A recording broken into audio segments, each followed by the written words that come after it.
Okay, everybody, this is Jim, the option professor, with you. I guess there was a gentleman who left a little early before me, but I am here now.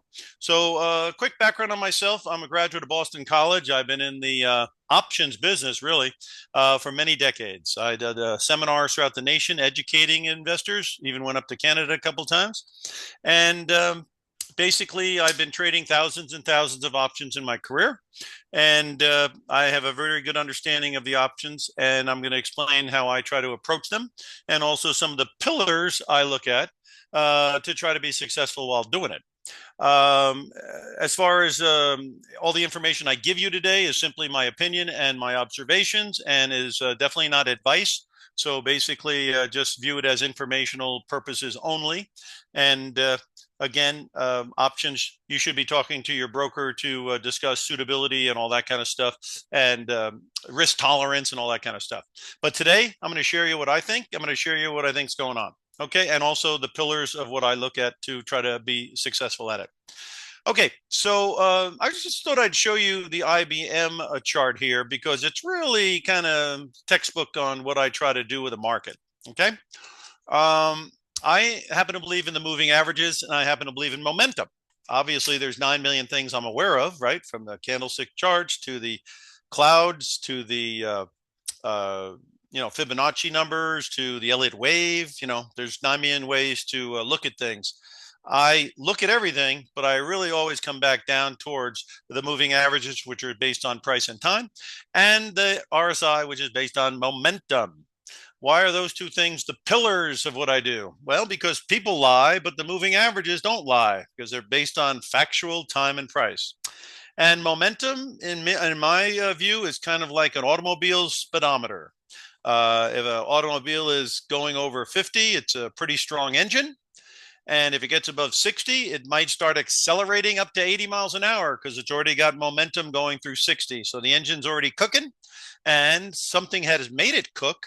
And if it cooks even more, it could go into that acceleration phase, which is where the big bucks are made when you do the calls. Conversely, on the put side, why is momentum important to me there? Because if it breaks under 50, the engine is losing strength. And if it breaks under 40, the engine might be seizing. So there could be an opportunity of acceleration to the downside. And that is where the big bucks are made on the puts. So sounds pretty simple. Kind of is. Does it take discipline to stick with it? Yeah. Does it take discipline to keep doing your homework and be patient? Yeah. And of course, that's what separates good guys from bad guys with regards to the trading. So those are the things, like I say, on momentum I like. And then on the averages, I like to use 5 of them. Now, obviously, if the averages are not the secret sauce, is obviously your interpretation, right? So I believe my interpretation can be very strong. And so I believe in it, and I believe in my interpretation. There's 5 of them up there. 2 of them have to do with reversion to the mean, and the other 3 have to do with the trend and how far that trend may go. And so basically, that's how I look at the interaction of the averages there. Um, these are mine. These are ones I use. Are there others? Of course. Do people have other opinions? Of course they do. God bless them. I have my opinion because I pack my own parachute, right? Right. So anyway, that gives you a little background base on what I'm trying to look at when I'm trying to come up with decisions. Now, as far as options are concerned, I used to be a seller of the options during my career where I was hoping that the options would go to zero. And of course, most options go to zero. So again, that was not a bad situation. But there are occasions where they don't go to zero. And matter of fact, they go through the roof. And I said to myself, what do you think the public really has money to do? Do they have money to put up 100 grand, 500 grand, a million, 3 million bucks, and do the writing strategy in the full glory of what it should be done as? Probably not. So they have smaller amounts of money, generally speaking, and they'd like to turn it into larger amounts. How are you going to possibly give them some insight into doing that? And the way I am doing that is I'm looking at the markets and saying, okay, there's a buyer and a seller.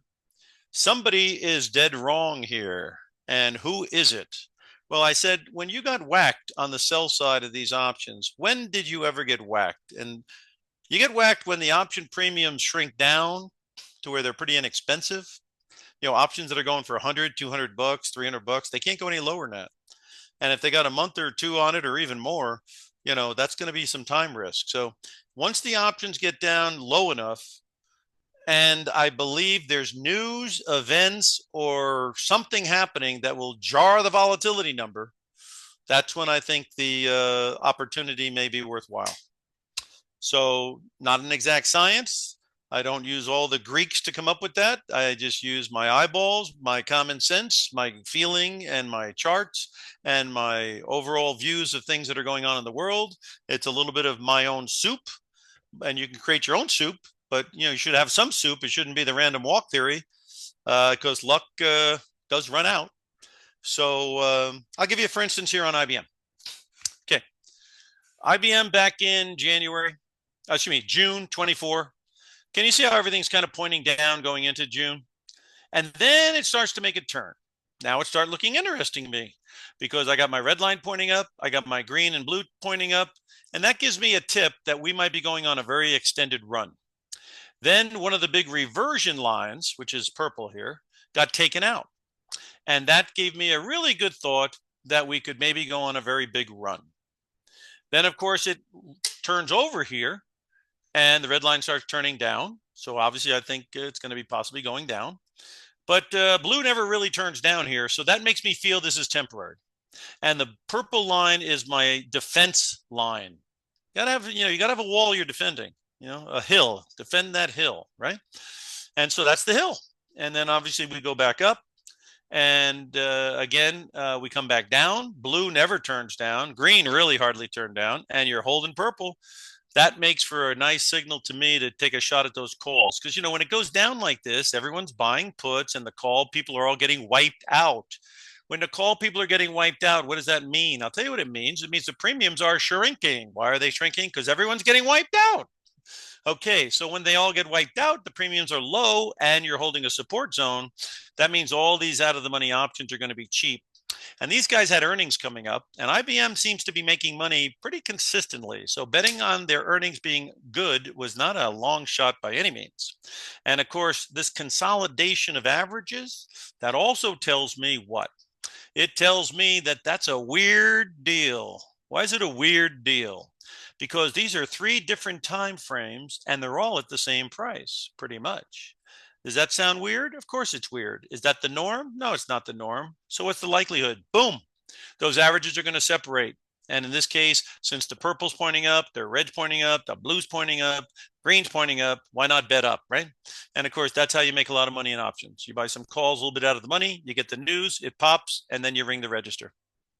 Okay, now reversion to the mean. I've already showed you reversion to the mean worked very good here. And here is called the, shall we say, excessive reversion to the mean. And that's why you had a nice defendable point at 210. So you could load the wagon at 215, knowing at 210 you're going to dump it.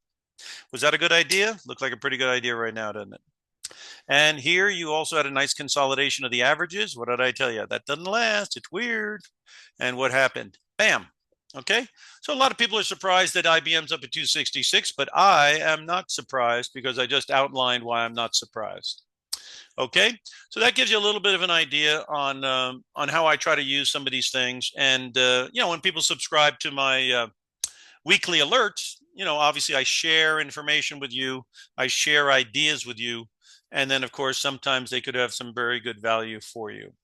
All right, let's look at the S&P and these big stock indexes because some of you might be confused. Well, of course you would be confused because we've had 2 big events that were really contrary to whatever the heck was going on, right? And let me explain what those events were. The first ones were, we supposedly on April 2nd were going to war with the world on the tariffs. There was a big board, showed how everyone was ripping us off and how these tariffs have to go up because everyone is ripping us off. And the biggest culprit, who's the biggest culprit of the rip-off artists? China, right? Okay, so we got the message on April 2nd. And of course, when the market started to tank and the bond market started falling apart, Trump got the message on April 9th. And after he got the message, he hit the pause button because I think what we've established here is his threshold for pain and unpopularity is pretty low. And that could come in handy for the next 4 years. In that, if something is announced and it is off the chart egregious and it causes negative things to happen, of which may reflect badly on the administration, it's very possible they will fold like a lawn chair and reverse their stance. That could be what was just established here recently. So the first thing that happened that was a big deal was that they cut the tariffs from 145%. And the Friday before they went into the meeting, President Trump said the good number would be 80. So the market went into this meeting going, well, I don't know if anything's going to happen here. They're at 145%, and Xi's not even there. So who knows what's going to happen? And the president said himself, 80 would be a reasonable number. So you go in there thinking nothing's going to happen or 80 is going to happen. You walk out of that meeting at 10%, the same rate you're charging England. You think that was a surprise? A little bit. And you think if you were short the market, which there was plenty of them, you think you had to cover? And you think if you had 10% exposure to equity, you might have to buy some stock? You do. And that's how you get a rally like we got now. It's called an order imbalance. And when there's an order imbalance of the magnitude of this, you are going to get volume going through the roof, and you're having a no seller environment. And now the market maker is the only guy providing any decent liquidity. And he's not going to step in front of a freight train with his own checkbook. He's going to raise the offer as high as he can humanly possibly do, take in all the volume, and then hope when the volume dries out and the prices are high, it falls under its own weight. That's exactly what's been going on in the last week. Now, deregulation of selling chips. Do you recall that we weren't going to let foreign nations or our people, get into our nations, get into our high-end chips like Blackwell, et cetera? In fact, in China, you couldn't get them to be sent over to China. And believe me, they're not going to stand and sit for the fact that we're selling them to everyone else around the world, but not them. That's going to be a problem at some point. At any rate, and of course, it might not be as much of a problem because the biggest trading partner with Saudi Arabia is China. And so who knows how that develops from there. At any rate, that's big news, big news. And of course, everyone's over there striking deals. So that takes the AI trade from where it was after the tariffs went down to 10 into hyperspace. And that's why you're seeing the market having a very, very difficult time going down because it's an all buyer environment. Everyone who's short is getting wiped out, and everyone who's out is coming in.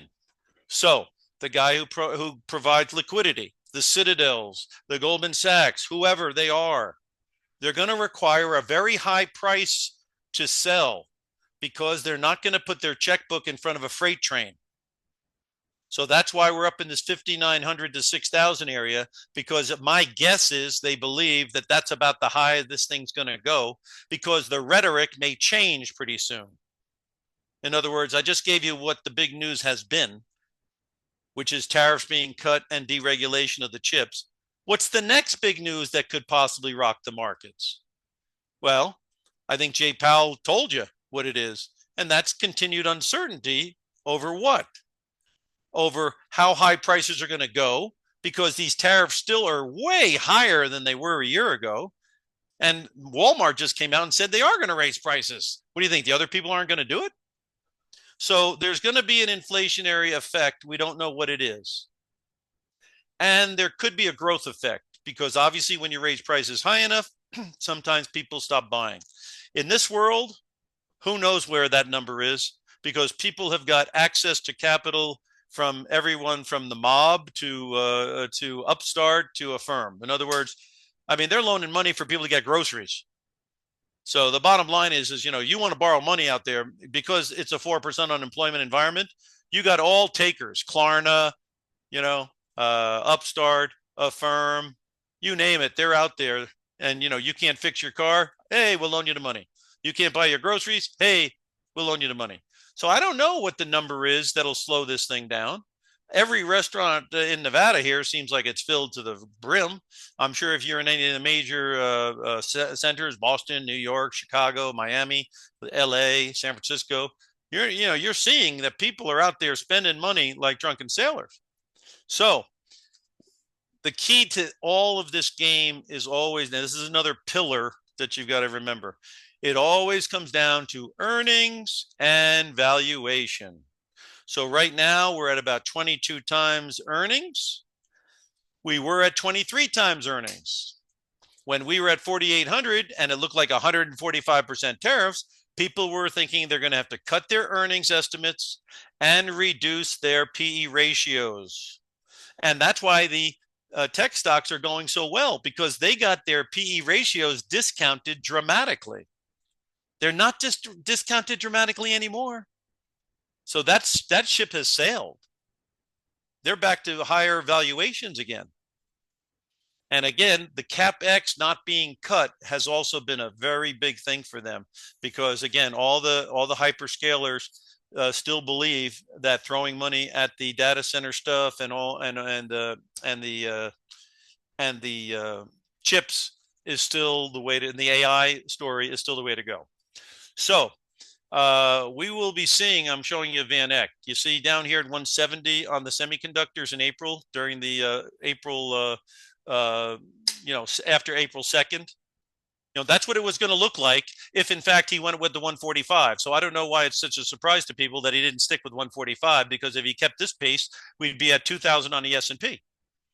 That's not going to happen when he's trying to get the budget passed, he's trying to get the debt ceiling raised, and he's trying to get deregulation done, and he's trying to win the midterms. So he's got to go the other way. Got to go the other way.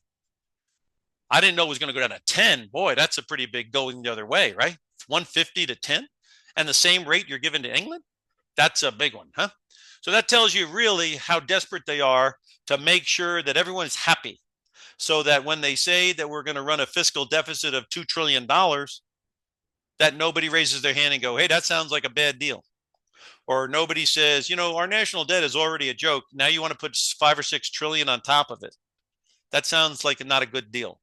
So as long as people's accounts are going up, and obviously they're still got that 4% unemployment, there's a lot of what me worry out there. And that's kind of what they want to see, so they can get some of this stuff through.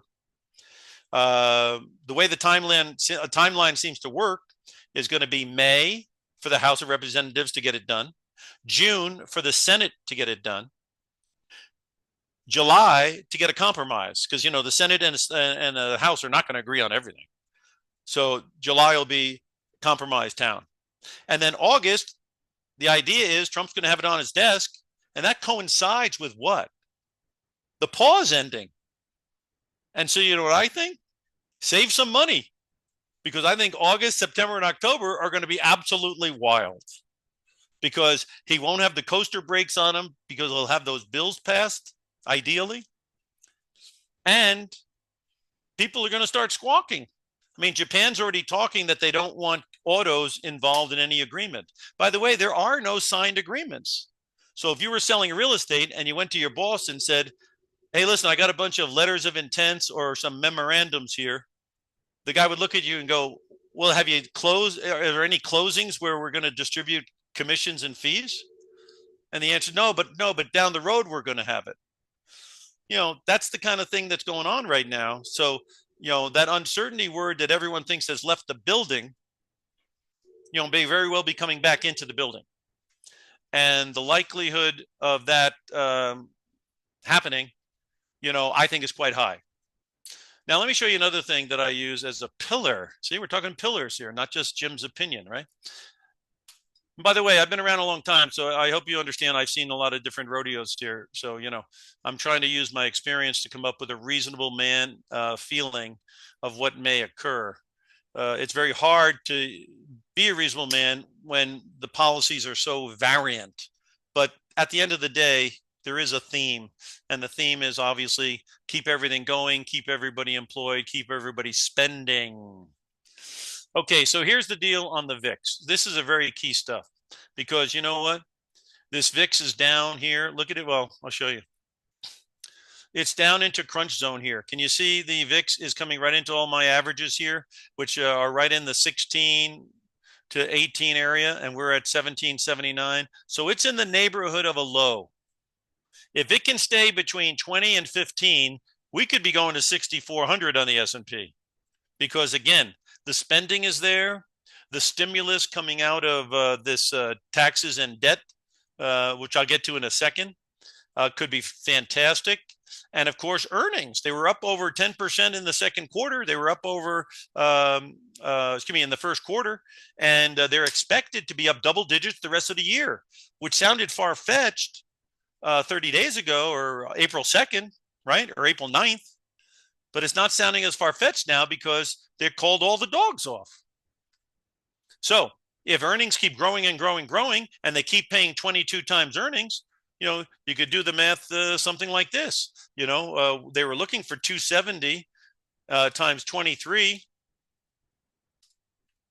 and that means 6,200. But say earnings went to 290, and they gave you 23. That's 6,700 almost. That's why they're raising the estimates. Unless what happens? Unless we have that stagflation again, where the economy stalls out because of all the higher prices, et cetera, and the inflation doesn't go away, because once prices are risen or have been raised, getting them back down is not easy. You're going to need a full-fledged recession, really. I mean, you go out to those restaurants, they want what? $200 for a couple of people to go have a dinner, have a couple of drinks, maybe a dessert.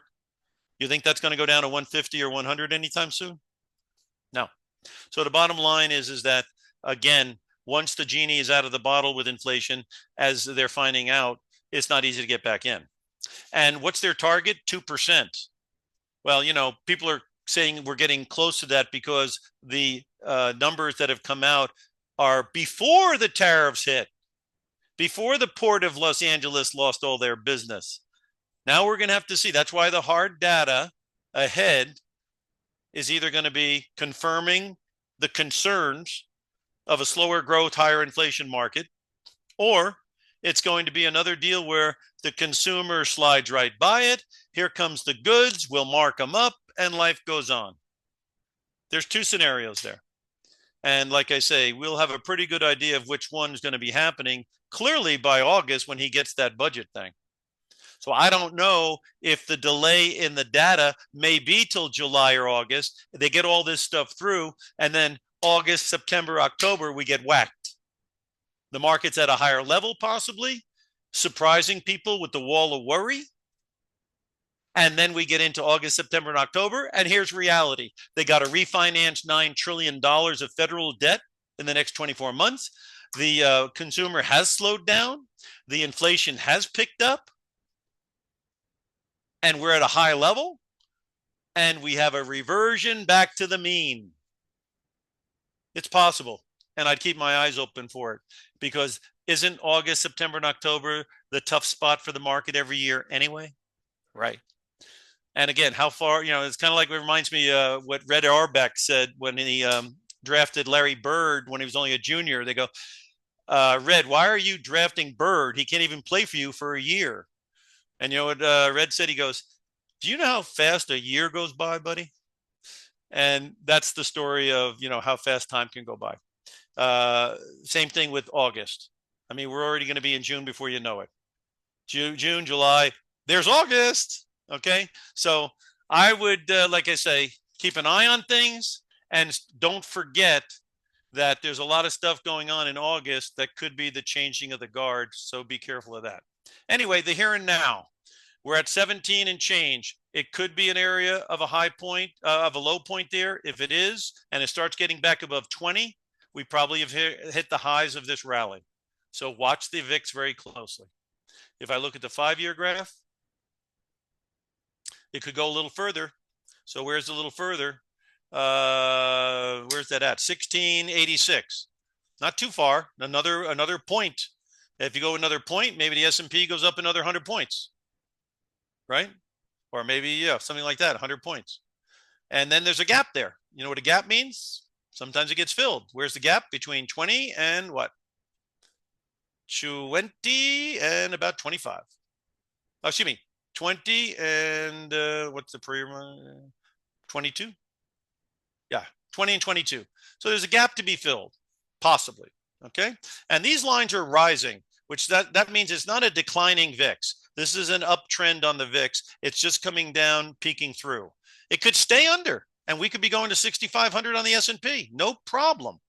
But if it gets back above these numbers, which is around 20, and if it ever gets above 25, whatever the heck we've had gone on here, short covering, uh, people being bullied into the market.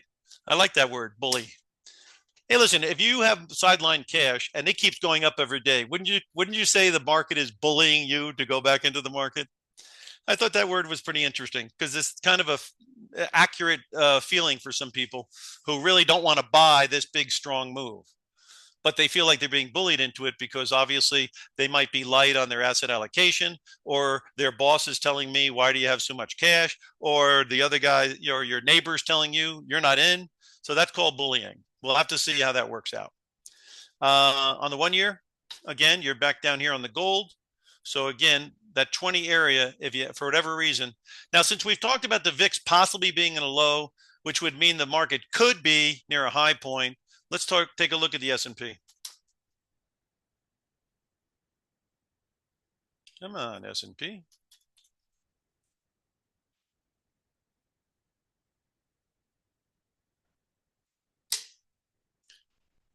All right, there you go. First of all, we go to the 20-year graph. And if you want to know why on my alert, I was telling people that 4,800 may very well be where it stops, I'll show you why.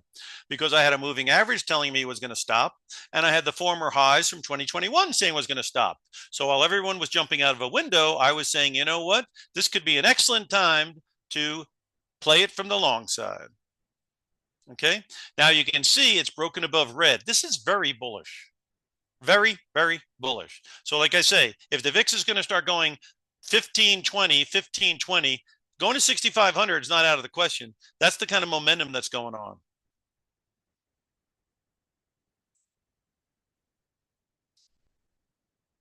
And the RSI is just turning up. So, I mean, this is a freight train. No doubt about it. The 5 year on it. Again, this is the key number to me. You see, these two guys are meeting at 5,800. Once you got above 5,800, that was really bullish. And it's closing up here. That's really bullish. So what would be not so bullish if it got under 5,800? And then if it ever gets under 5,600, this thing's going back in the soup.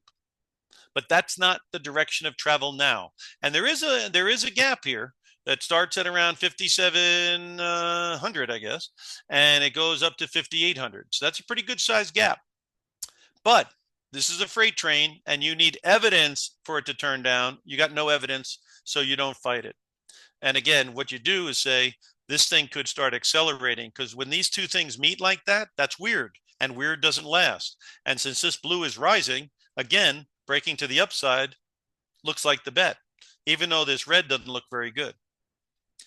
Looking at the 1 year, this was an area that it could have stopped at and decided not to either. Again, that 5,800 neighborhood. So again, where could it be going? You see, this is SPX, not the future. This is the cash. So you see this number here? I thought that might be a number where it could possibly run into resistance. You see that low? That low is at 6,003. That would give you about another 100-point run. That would take the VIX down to 16 and change.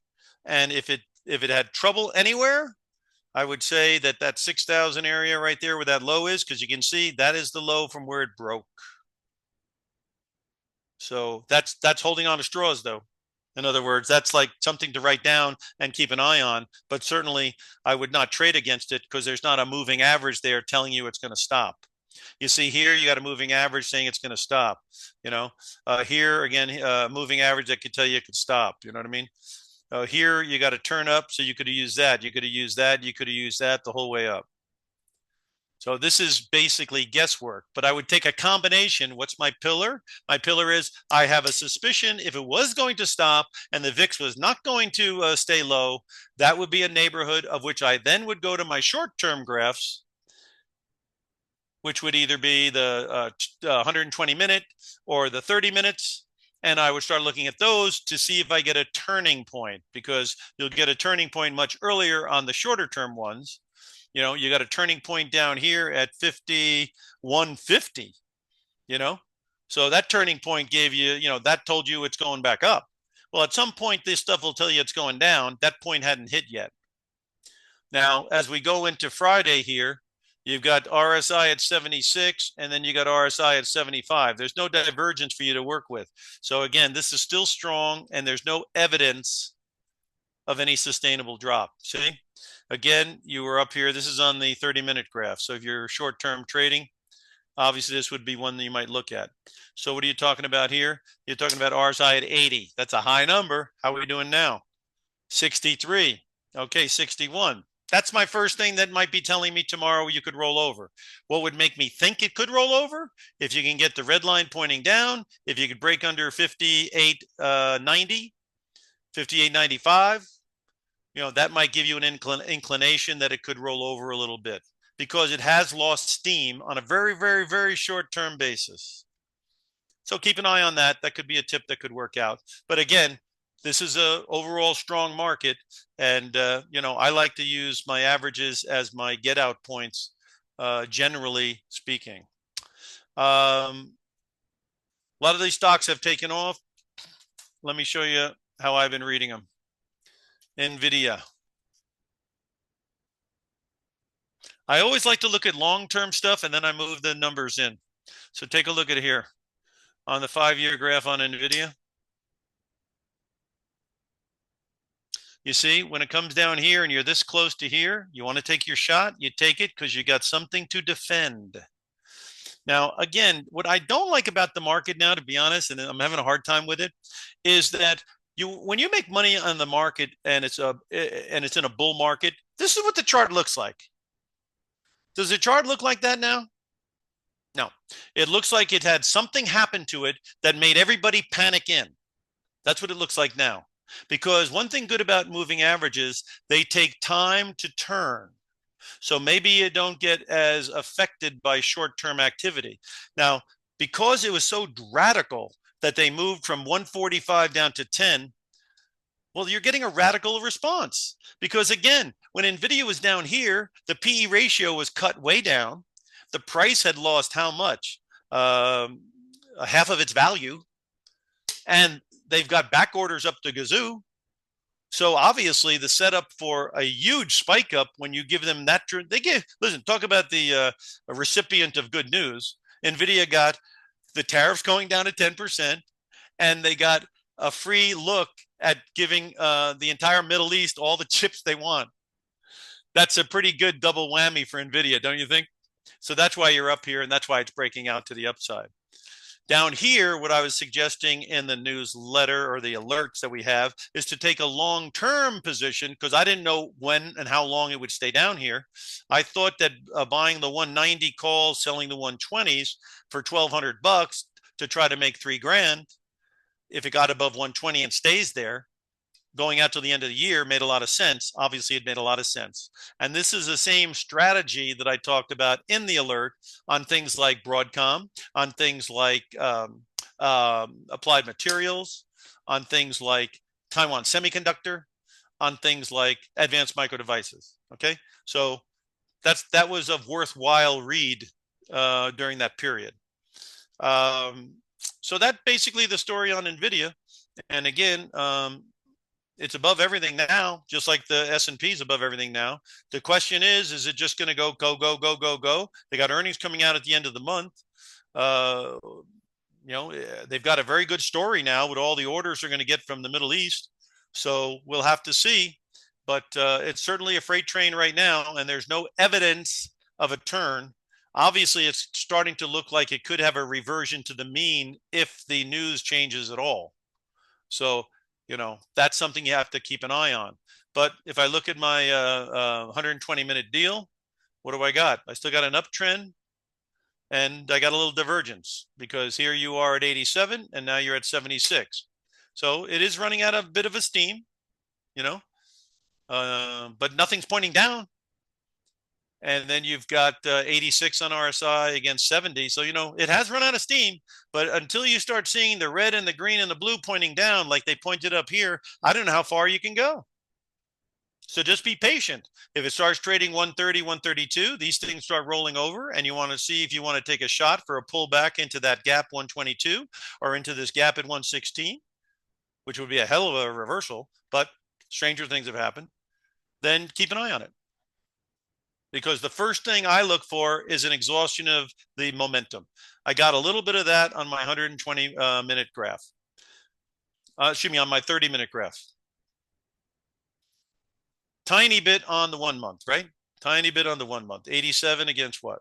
Yeah. So I got a little bit of exhaustion going on here. And, to give you an idea what some of the short-term options might go for, just to talk, let's take a look. Well, if you're a riverboat gambler, you might do a one-day option, huh? The 134s are going for $1 if you thought it was going to drop. If you are a riverboat gambler, but you want more time on the clock, the ones for next Friday at 130, yeah, maybe 130 for $1.50. But, like I say, the options on this kind of stock are going to be thick. It's hard to make money when options from the buy side when they're thick. So obviously you got to be careful. And again, there's no evidence of a turn. The only thing I see is it does seem to has lost some momentum. Of course, that's the prelude to the turn. But prelude to a turn can be resolved by the stock going to 140 tomorrow, and then all of a sudden the RSIs are at 86, and then that divergence has gone out the window. So I always like as a pillar to use a combination of you ran out of steam, but the car's in reverse. Right now, this thing's run out of steam, but I don't see any evidence the car's in reverse. If you guys have any stocks that you want to chat about, you put them in the chat box, and I'll do my best to try to give you a little bit of a tip on what I see in the way I would read it. So I know a lot of guys have their own stocks, and maybe you'd like to take a look at some stuff that way as well. Let's do a little run through the markets, because in addition to this, there are other stories going on here. Tech we already know about. We also know that the healthcare stocks are under big pressure. Is there a value there? Let's take a look. United Healthcare, they're running out of that thing like a fire in a building, right? So this could be another example of what I'm talking about with regards to Trump. He came out and said he wants to go after all these healthcare companies and drug companies. Okay. Well, people own this company, and they used to have a $600 company, in the fourth quarter, and now they have a $200 company, and some people might not be very happy about that. And so, if enough people are very unhappy about that, he may back away from that policy. And if he backs away from that policy, this thing, look at the low today. I was telling people today, this is the place, 248. It's already at 275. Now, what are some of the different ways to play this? Well, if you have the money in your account, you can afford to take the risk, you could sell puts. How does that work? Well, let me give you an example.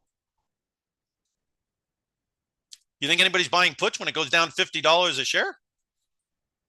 Or if you're short puts, you think you're buying them back because you're getting wiped out? So let's take a look, see what's going on.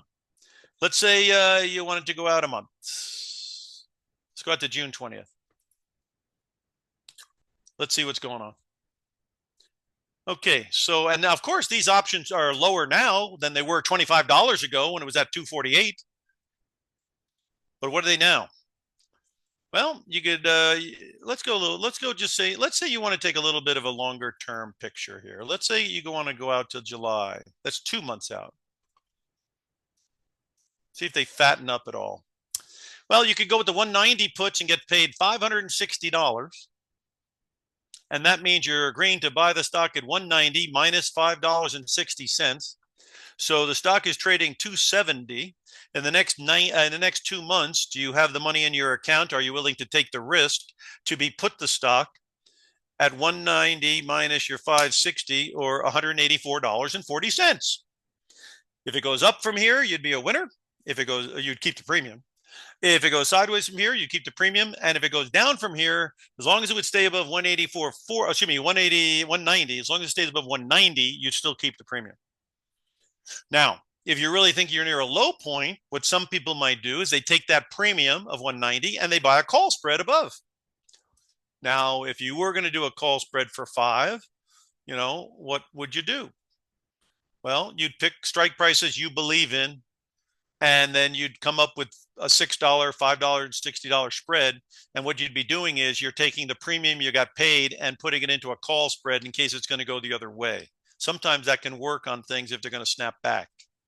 This particular case, you don't know because they've got structural stuff going on with regard to their Medicare situation, and they may have to restructure their Medicare business, and that might be obviously a lot longer than a short-term thing. So that's why, this is not some type of a non-risky thing to do because we don't know exactly where the low is going to be because this thing is really collapsing. But it's also a very large company with a lot of people in it and a lot of people work for it, and it affects a lot of people. A couple of the other ones that were out there that had a big hit today was Humana. Now, there's another one that we had pretty good luck with on the alerts, and it was Boeing. So I'm going to put that up there and show you why. They gave me the wrong one. Boeing. Now, Boeing is one of 2 companies that make airplanes. Right off the bat, you got to like that, right? 2-horse race, them and Airbus. So you go to the 20-year graph and you go, you know what? Come on, it's on the yellow line here. This is a 2-horse race, and you're going to be able to get it right against the yellow line at a 140, where the thing used to be 440 a few years back. It was even 260 a year back. So you're looking at it down there. Then you look at the 5-year graph, and again, it starts turning up at 160. That's when I thought it looked like a good deal. And the 170 calls were going for like $300. And the 170 calls up here are going for almost $4,000. Obviously, they don't all work that way, but sometimes they can work that way, and that's what it looks like when it does work. Then, of course, I thought above 190 would be a good situation as well. So we had another situation in the 190 area, 195 area, which also is getting a lift. I think it's going to the gap. That's what I thought down here. That's what I think right now. But no assurances. But we do know it has a heck of a momentum now. And a couple of more good orders here. I mean, these guys, I almost fell into my chair. They've got 5,600 and change back-ordered planes. I mean, it seems to me like they should be buying out manufacturing companies that can make this stuff and get their orders done. And they just keep getting more back orders. So, I mean, this whole company is all about delivery. They just, you know what it's like? It's like a guy has a hamburger stand. Let's say McDonald's had a hamburger stand, and you got a line wrapped between New York and LA trying to buy a hamburger. And it seems logical to me they should try to find out how to make planes quicker. At any rate, that was the story we saw. That's why we saw it. We did very well with Alibaba as far as ideas are concerned. And I'll show you why. Let's go to the 1-year graph. Okay, you remember in 24, they announced in September that they're going to do a stimulus package. Well, look what happened when they did that stimulus package. First of all my stuff was saying this thing's going up, right? And boom, it goes up. But the stimulus package was no good because all it was doing was helping municipalities, not their domestic demand. So what happened next is you reversed all of that run up and you went down to what I would call the maximum reversion area, unless the whole trend's going to stay down for a long time. So we come down here and we make a move up. Okay. In this case, we thought the $90 calls looked like a pretty good deal for April 17th. By April 17th, the market was up at what? Well, it was already up here on February 21st, and that's 145. So that's $55 in the money. And what was this number? March 17th, it was at 148. So that would be $58 in the money. And then, of course, it went in the toilet here because of the tariffs of April 2. And then when the pause happens, it goes. But you notice when it comes down to my neighborhood, that's the neighborhood I'm interested in biting the apple because I have something to defend. What am I going to? I told people the other day, they go, what do you want to do at 135? You know what I told them? Nothing. That's what I want to do. Absolutely nothing. Why? Because my support is down at 120 and I don't want to risk $15. Not to mention, I don't think all this stuff's going to work out smoothly. Come on.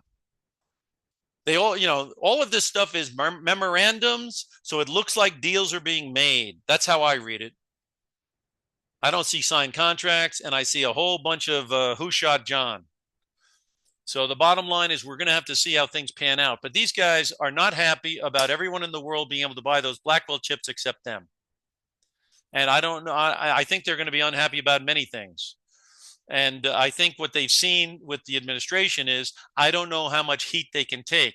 Now, once he gets his budget, once he gets his debt ceiling, once he gets his dereg, he's got all the cats in the bag. So at that point, maybe he will play tough guy.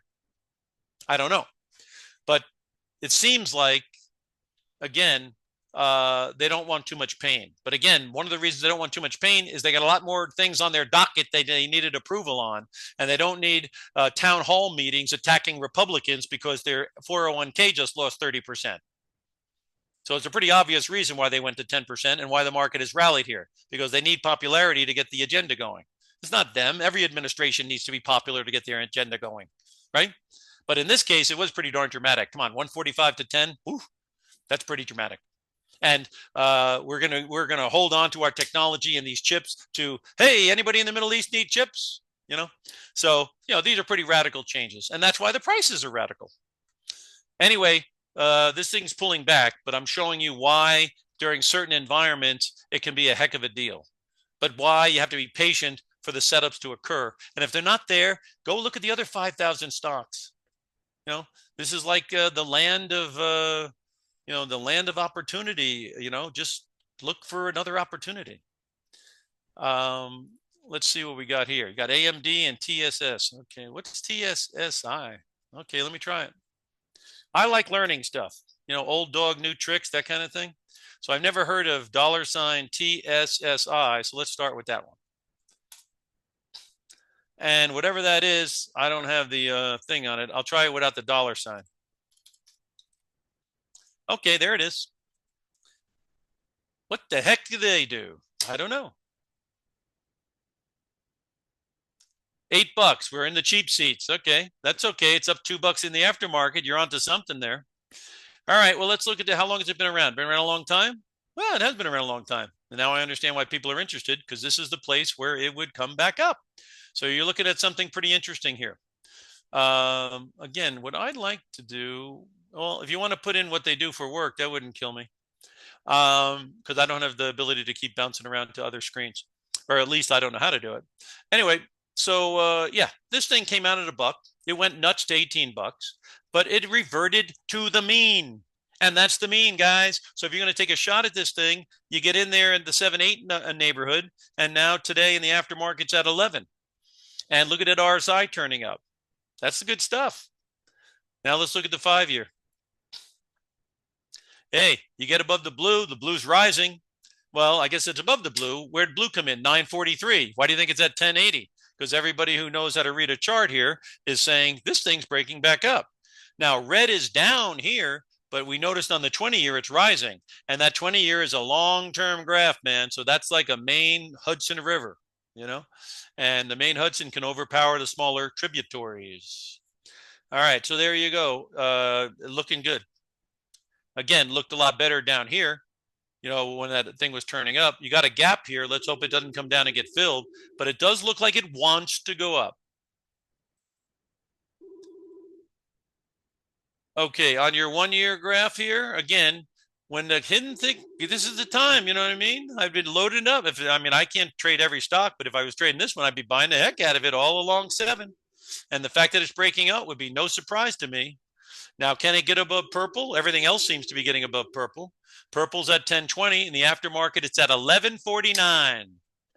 So if you're in this thing, buddy, congratulations. It doesn't look like they're being very nice, though, to let you load the wagon anymore. It looks like the wagon's leaving town on you here. So whatever you got on, enjoy it.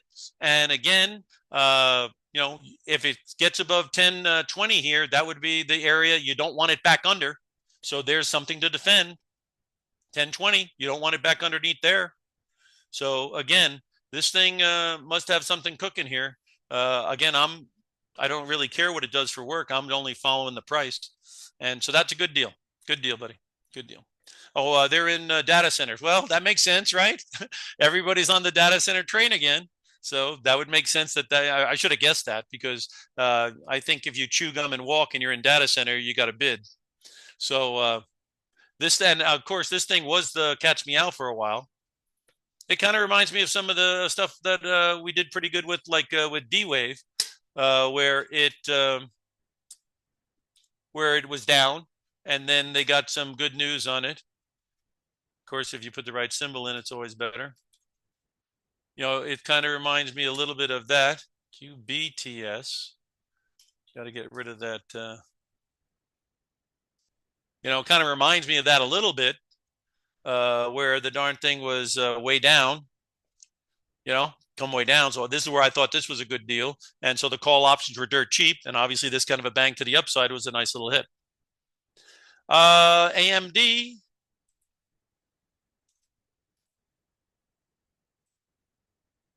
What's her name? Something Sue?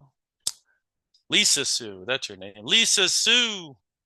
I see they're into driving fast cars too. I thought that was interesting. Anyway, on the 20-year graph, when it came down under 80 and you wanted to have some line in the sand, your line in the sand was 60. It obviously is trying to turn up. Okay, now on the 5-year graph, running into some steam here. Okay, so this is the problem. This is why it's stalling out. If it can get through 120, well, not 123. If it can get through where's the blue here? Yeah, 123. It's got to get through 123. If it can get through 123, recent high was 122.50. So these numbers do mean something, don't they? Right. So again, I don't I don't buy against the wall. So it gets through there, you'll be in good shape. Gets through 130, you'll be in fabulous shape. Where could it pull back to? All the action seems to be right at 98 to 105. And like I say, you got some resistance up here at 130. So get through 123, you got something cooking. Get through 130, 132, or 134, it opens up the whole door. You got a gap up here where? 150? Maybe that's where it's going. Okay. But again, if the news changes on this stuff at all and people start drinking coffee rather than whatever they're drinking, it has the potential to have pullbacks, because again, there was technical damage done during this drop, right? Technical damage was done. So right now, like I say, it's trying to get back on the bicycle, but these averages are not all pointing up. And so there could be some resistance on this stuff. Like I say, what is the news ahead of us? The news ahead of us is going to be taxes and the debt ceiling. And some people are estimating it's going to add $500 billion of stimulus to the economy. That's very bullish. Okay. But what's not as bullish is the debt to GDP ratio is estimated to be at 125% of GDP.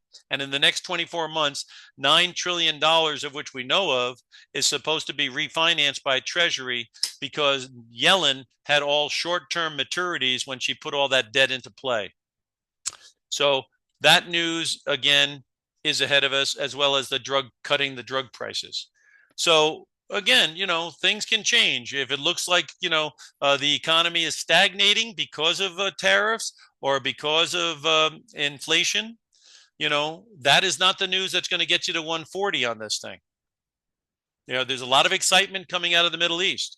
Again, a lot of that stuff has to do with future purchasing. They're not writing those checks for tomorrow. When he says there's trillions of dollars being committed to the U.S., that doesn't mean they're doing a Zelle transfer tonight. It means they think that's what they're going to do, and they have to tell Mr. Trump something because he wants to hear something that he can report that things are going well. And obviously saying all these companies are putting trillions of dollars into the US and that companies are coming over here and they're closing their factories in Germany and opening them up over here is very good news, and it plays very well. But it's not a guarantee. And if the economy were to stall, that's why do you think they have a $500 billion possible stimulus thing coming out of taxes? Because they want some kind of juice in this thing in case things stall out. I mean, this consumer is really spending up a storm. And so therefore, if he falters, that's 70% of the economy. That's a problem. So that's why they have to have stimulation in the economy to catch his fall and stimulate him to go back out there and keep spending. Because again, if they ever stop spending, this is a house of cards that cannot stand a tightening consumer spending number. So always be aware of, obviously always be aware of both sides of the coin. Okay, what do we got here is HWM. They're in the airplane business. Is that helmet? I'm familiar with that one. If it is, yeah, I know this one. Yeah, this thing's been great. Yeah, this is solid. And again, maybe they're going to benefit from all the stuff that's going on with what do you call it? But like I say, I don't know about you guys, but I don't like to get into stuff. I don't want to try to invest in Titanic after it does $75 trillion of sales. It's going to cost a lot of money to invest in that movie at that point. You know what I mean? I don't want to buy Secretariat right after it won the Belmont by 31 stakes. It's going to cost a lot more money. So I'm trying to find things that haven't already happened so much. This particular deal, the opportunity was on the pullback to 110. That's what I like to do. Get companies I really like this one, and then try to look for an opportunity. And obviously your opportunity was 110. And then when it got above 130, you could have added then.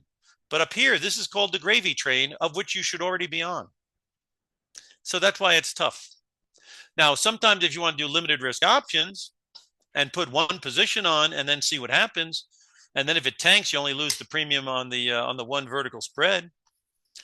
But frankly, like I say, when something like this happens, I consider it a nice, beautiful cruise boat that's going to a beautiful island with sunny, sandy beaches that I'm not on. So I just have to wave to the cruise boat and say, have a good time there. I'm going to go look for another cruise boat. You get it? Okay. Any other ones you guys have on your mind out there? Just shoot them out. Let's talk about the markets. Where are we at here? Oh, we only got a couple minutes. I better stop talking about everything and to do my little sales pitch. Everybody ready for a nice sales pitch? All right, here it is. I'm Jim, the option professor. I've got an alert service, the options alert service. It's weekly. It goes into your inbox every week, Sunday night. And what does it include? It includes a market overview on all the different markets. So whatever I do on this market, I do on gold, I do on Bitcoin, I do on the global markets, I do on the US dollar, I do on interest rates, whatever is out there, I'm doing it on. So you get a very comprehensive overview on what's looking like you should be watching. So, when the gold or Bitcoin or something hits those numbers that I think are important, you're going to find out in the letter. So that's the first thing. Get a nice overview on all the markets you want to keep an eye on. And if there's something special going on, in my view, I let you know. Second thing you get is ideas. Strangle ideas where you do calls and puts, where I think they look very good. We've had some very good fortune with those. So I think a lot of those have, I think we had about 25 ideas to 35 ideas just in the last 6 weeks that were in the 200 to 300 area that jumped up to 1,500, 2,500, $4,000. So, not always does that happen, but it can happen, and especially happens when there's a lot of volatility. So you get those ideas as well. Next thing you get is you get coaching. I've been teaching people how to do this stuff for a long time. Maybe you're just starting out, which means we're going to start with the basics. Then we're going to build on top. Maybe you're having trouble with the trading. Entry levels, or what most people have, is when do I sell? Or when do I cut and run? Well, I have my own opinion on that, and I share it with you. So you get some coaching to go along with the go along with the ideas in the alert, and you get a master class, which is what? A 3-session, 6-hour tutorial. So David's going to have his thing up there, my thing up there, where you can click and get started. You go $297 for 3 months. $8.97 for a year. I think it's no question a very, very, very fair deal. If you have any questions on anything I covered or anything, just shoot me an email, optionprofessor@gmail.com.